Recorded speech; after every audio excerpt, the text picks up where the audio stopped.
शेतकरी बंधूंनो, आज आपल्याकडे संभाजीनगर सिल्लोड येथील शेतकरी आले आहेत.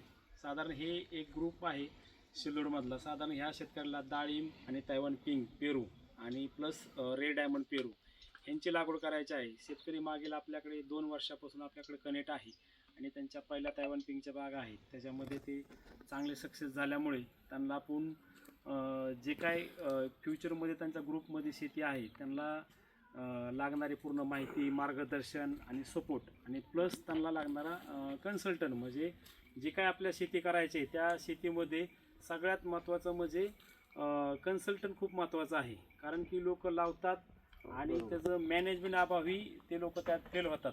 त्यामुळे आम्ही शेतकऱ्यांना नुसतं रोप न देता त्याचं लागणारी माहिती, मार्गदर्शन आणि कन्सल्टंट ह्या सगळ्या गोष्टी आपण शेतकऱ्याला प्रोव्हाइड करत असतो. आज आपल्याकडे इतक्या लांबून सिल्लोडून शेतकरी आले आहेत. आपण त्यांच्या थ्रू आपल्या नर्सरीबद्दल, आम्ही जे सकाळपासून जे शेती पाहतात त्याच्याबद्दल आपण त्यांच्या तोंडी ऐकू. कारण की फळबाग महाराष्ट्रामधील तमाम शेतकऱ्याला फळबाग करायचे आहे, पण नेमकं सुरुवात कुठून करायची आणि कशी करायची हे माहीत नसल्यामुळे लोकांना खूप त्यांच्यात गफलत होते. आज नमस्कार. आपण सकाळपासून आलात आणि आपल्या नर्सरीबद्दल, आमच्या शेतीबद्दल आपण काय बोलू शकतो? तुमच्या शेतीमध्ये आपण आता त्या डाळिंबच्या प्लॉटमध्ये फिरलो. त्याच्यात एक झाड आम्हाला तेल्याचं दिसलं नाही. अतिउत्तम त्याचे फुटवे, तुमच्या कामाची पद्धत आहे आणि तुमची जी नर्सरी ही अतिउत्तम आहे. आम्ही 3 वर्षापासून तुमच्या नर्सरीला भेट देतोय. अथर्व हायटेक नर्सरी एकदम नंबर 1 ची नर्सरी आहे. आता आम्ही मागच्या 3 महिन्यापूर्वी बी येऊन गेलो. अजून त्यावेळेस काही रोपं नेले होते ना. आता आम्ही 2 गाड्या डाळिंब आणि 1 गाडी पेरूची अशी 3 गाड्या आम्ही इथून हायटेक नर्सरीमधून चालवल्या. तुमच्या शेतीमध्ये पूर्ण आम्ही फिरल्यानंतर आमच्या पूर्ण 3 वर्षामध्ये आम्हाला जेवढा अनुभव आला म्हणून आम्ही हायटेक अथर्व नर्सरीसाठी जोडल्या गेलो. आणि आपल्या शेतकरी बंधूंना, कारण का आपण जे आहे आम्ही शेतकरी बंधूंना एक तो रोप देतोच आणि रोपाबरोबर त्यांना जे काय सपोर्ट पाहिजे, कारण सगळ्या सर्व्हिस देणं खूप गरजेचं आहे. आम्ही शेतकरी बंधूंना रोप, परत त्याला लागणारं फॉर्म आणि शेतकरी बंधूंना लागणारं प्लॉटचं नियोजन आणि मार्गदर्शन, असं मार्गदर्शन सांगण्यासाठी सुद्धा आम्ही शेतकऱ्यांना माणूस प्रोव्हाइड करून देतो. आणि त्यांना लागणारा व्यापारी, म्हणजे सगळ्या गोष्टी आम्ही शेतकऱ्याला सपोर्ट करतो. त्यामुळेच आज एकाच छताखाली आपण सगळ्या शेतकऱ्याला सपोर्ट करतो. तर आपल्याला मार्केटबद्दल, ह्याच्याबद्दल कसं? आम्ही मागच्या वेळेस तुमच्याकडून आता पेरू नेले, त्याच्याकडून फोमिंग तुमच्याकडूनच नेली. त्याच्यानंतर तुम्ही डॉक्टर आम्हाला उपलब्ध करून दिले. तुम्ही दिल्लीपर्यंत आम्हाला जे मार्केट आहे पेरूचं ते मार्केट आम्हाला उपलब्ध करून दिलं. म्हणजे आम्हाला जास्त आम्हाला बेजार व्हायचं काम नाही पडलं तुमच्याशी जोडल्यामुळे. जर दुसऱ्या नर्सरीशी जोडल्या गेलो असतो तर आम्हाला भावाची माहिती भेटली नसती, व्यापाऱ्याची माहिती भेटली नसती, फोमिंगची माहिती भेटली नसती. विशेषतः आम्हाला कदम साहेब डॉक्टर तुम्ही एवढे चांगले माणूस द्याला, त्याच्या कदममुळेच आम्ही एवढं मोठं जे रिक्स घेतोय डॉक्टरमुळे, तर हे सगळं श्रेय आमच्या कदम साहेबालाच जाईल. कारण की शेतकरी बंधू बाग लावतात, पण पुढलं फ्युचरमध्ये जे मॅनेजमेंट शेतकरी बंधूंना भेटणं गरजेचं आहे, अशा गोष्टी भेटत नाहीये. त्यामुळे आपल्या नवीन, आपण जर स्वतः नवीन असेल तर 1 वर्ष 2 वर्ष आपल्याला शेतीमधला डॉक्टर ठेवणं गरजेचं आहे. कारण की छोट्या छोट्या गोष्टी, जर एक गोष्ट तुमची हुकली तर तुम्हाला त्याचा पश्चाताप 100% बिलकुल झालेला आहे. आम्हाला एक वेळेस तसा पश्चाताप, आम्हाला 2 महिन्यापूर्वी सर आम्हाला पश्चाताप होत होता. आम्हाला व्यापारी सापडत नव्हता, हे होत नव्हतं. पण कदम साहेबामुळे, तुमच्या याच्यामुळे आम्हाला दिल्लीचे व्यापारी तुम्ही आमच्या घरी पाठवले. म्हणजे हे एक मोठं तुमचं दिल्लीचा व्यापारी येणं आमच्यासारख्या छोट्या शेतकऱ्याकडे हे लय मोठं एक तुमचे उपकारच म्हणावं लागतील आमच्यावर, किंवा आमच्यासारख्या छोट्या शेतकऱ्याकडे जर दिल्लीचा व्यापारी तुम्ही पाठवताय, हे मोठं एक श्रेय आहे तुमचं. खूप मोठा म्हणजे सपोर्ट झालेला आहे त्यांचा. आणि काही चुका याच्यामध्ये आता आम्ही नवीन असल्यामुळं आमच्या लक्षात बसल्या. कारण आम्ही लागवड झाल्याच्या नंतर काही 2 वर्षाच्या नंतर पेमेंट समजा हातात पडतं, पण आम्हाला कमीत कमी 10व्या-11व्या महिन्याचं आम्हाला पेमेंट वगैरे चांगलं आलं.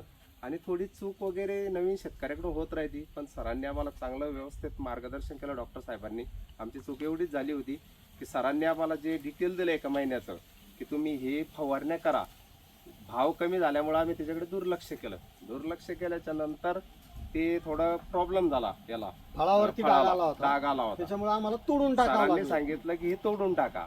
म्हटलं का बरं? त्यांचं म्हणणं पडत तुम्ही फेल झाले याच्यामध्ये. त्यांनी ते सांगितल्यानंतर आम्हीच त्यांना सांगितलं की सर हे तुमची चुकी नाही, आमची चुकीमुळं, नाही तर आज आम्ही कमीत कमी 4-4, 5-5 लाख रुपये एक्स्ट्रा कमाई केली असते त्याच्यामध्ये. म्हणजे सरांनी तुम्हाला त्या सगळ्या शेड्यूल मध्ये गोष्टी लिहून लिहून दिला, पण आम्ही आणि फॉलोअप केलं, तुम्ही घेतला त्या नाही. केल्या नाही भाव म्हणून पडल्यामुळे आम्हाला असं वाटलं बा नवीन असल्या कारणानं आम्हाला हे नव्हतं ना की बा आता हे म्हणलं याला आता हे भाव बसले, भाव भेटत नाही, खर्च करून काही उपयोग नाही बा आपला. हा हा हा त्याच्यासाठी आम्ही ना म्हणलं याला थोडं, आम्ही 2 पण महिने बघितलंच नंतर नाही बा. लगट 20 दिवसानंतरच आमचं भाव जो हे इतका झालं तर वाढून भाव गेला. एवढे तेजीत आले. नंतर आम्ही 10,000 रुपये खर्च केले, 2,000ची फवारणी 10,000 केली, तरी जाम तोडून टाकावं लागला. अक्षरशः 10 माणसं लागले. म्हणजे नुसते त्यात जाम शिकण्याजोगतं तोडून काय टाकावं. झालं सर, जे तुम्ही शेड्यूल दिलंय त्याचा फॉलोअप घेणं हे शेतकऱ्यांचं काम आहे. जर फॉलोअप नाही घेतला तुम्ही, तुमचं नुकसान 100% होणार. आता जेवढ्या गोष्टी आम्ही सांगायचं तेवढं सांगतो. हो. आणि तुम्ही तुमचं काय मानसिकता झाली, सध्या मध्यंतर काळामध्ये पेरूचे रेट कमी थोडेसे झाले. डासाळे होते आणि डासाळ्यामुळे तुमची सुद्धा मानसिकता चेंज झाली की यार ह्याच्यामध्ये काय मजा नाही. काही मजा म्हणजे नाही. ज्या तुम्ही 2-3 आमचं थोडं फवारण्या लक्ष एका साईडला चाललंय. घ्यायच्या होत्या तुम्ही ते गेले नाही. आज जर तुमचा तो पेरू आज जर मार्केटमध्ये असता, कसं असतं, मार्केट शेतकऱ्याच्या आपल्या तुमच्या हातात नाहीये. हे मार्केट हे काळानुसार त्यानुसार आवकनुसार मार्केट ठरलं जातं. कधी पेरूला 20 रुपये रेट असतो, कधी 70 रुपये असतो आणि 80 रुपये असतो. आज परिस्थिती झाली, जर तुमचा तो प्रॉपर माल असतात, आज तुमचा 60 रुपयाने तो माल 60-65 रुपयाने आजचे रेट चालू आहेत. 4-4 लाख रुपये पेरू मध्ये सगळ्यात महत्वाचं म्हणजे प्रॉपर फक्त शेतकऱ्यांनी धीर धरणं गरजेचं आहे. ज्या शेतकऱ्याचा जो शेतकरी धीर धरीन, जो प्रॉपर तो टिकेल. नियोजन करीन, तोच ह्याच्यामध्ये टिकल. रेट नाही म्हणून तुमच्यासारखं त्यात दुर्लक्ष करायचं नाहीये. नाही, आता पण साहेब, होणार त्याच्यातून एक आम्हाला शिकायला भेटलं. लय मोठं हा. शिकायला सर भेटलं आता समजा तो पेरू आम्ही तोडून टाकला, हे आमच्यासाठी लय चांगलं झालं. की आमचं बाग जेणेकरून develop होतं. आता जे आम्ही हे डाळिंबची रोपं घेतोय, ही रिक्स पीक आहे एवढं, तरी बी आम्ही आता एवढी रिक्स खेळतोय की बा आपल्याला याच्यामध्ये आता उतराचं तर पुरेपूर उतराचं, याचे भाव असतील किंवा नसतील, पण उतराचं तर पुरं, म्हणून ते आम्ही 3 गाड्या आज चालवल्या इथून सनी. नाही तर आमचे म्हणजे सांगायचं म्हणजे बा आम्हाला शिकायला भेटलं. तोडाचा हा विषय तर समजा तो आता झाली, नुकसान झाली, पण आम्हाला शिकायला बी लय मोठं भेटलं की बा याच्यामधून किती आपली नुकसान झाली. आम्हाला शिकायला भेटलं. त्यानंतर तुमचा वेळोवेळी जो सपोर्ट आहे आम्हाला, फोन करणं, तुमचा फोन उचलणं, तुम्ही योग्य वेळी मार्गदर्शन करणं, हे खूप मोठं म्हणजे एक सपोर्ट भेटलेला आम्हाला. आम्हाला खूप हिंमत आलेली. म्हणून आज आम्ही 18,000 कलम घेऊन चाललोय. अजून रेड डायमंडचे आमचे कमीत कमी 6,000 कलम बाकी. ती 2 ते 3 दिवसात सर आम्हाला शेतावर पोच करणार आहे. आम्ही शेतकऱ्यांना नुसतं रोप देणं उद्दिष्ट नसतं.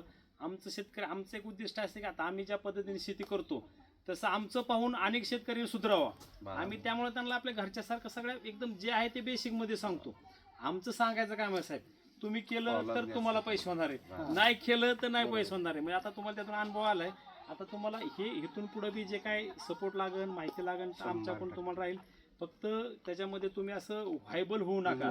रेटची परिस्थिती आपल्या हातात नसते, कधी जास्त असतात, कधी कमी असतात. त्यामुळं त्याच्यामध्ये व्हायबल न होता त्याच्यामध्ये आपलं जे नियोजन आहे हे आपलं प्रॉपर करणं गरजेचं आहे. टायमाला पात्र फवारण्या, टायमाला व्यवस्थापन, टायमाला त्याचं जे काय प्रॉपर नियोजन आहे तेवढं प्रॉपर करणं गरजेचं आहे. ज्या टायमाला आपल्या नशिबात आहे त्या टायमाला आपले चांगले पैसे होतील, काय टायमाला कमी होतील, तरी त्यात असं आता रेट नाही आता काढून टाक हेच दृष्टी घ्यायचं नाही. आपलं करीत राहायचं. तुम्हाला त्यात 100% चांगले पैसे होतील. आपण इतक्या लांबून आलात, नर्सरीला भेट दिलात, धन्यवाद. म्हणून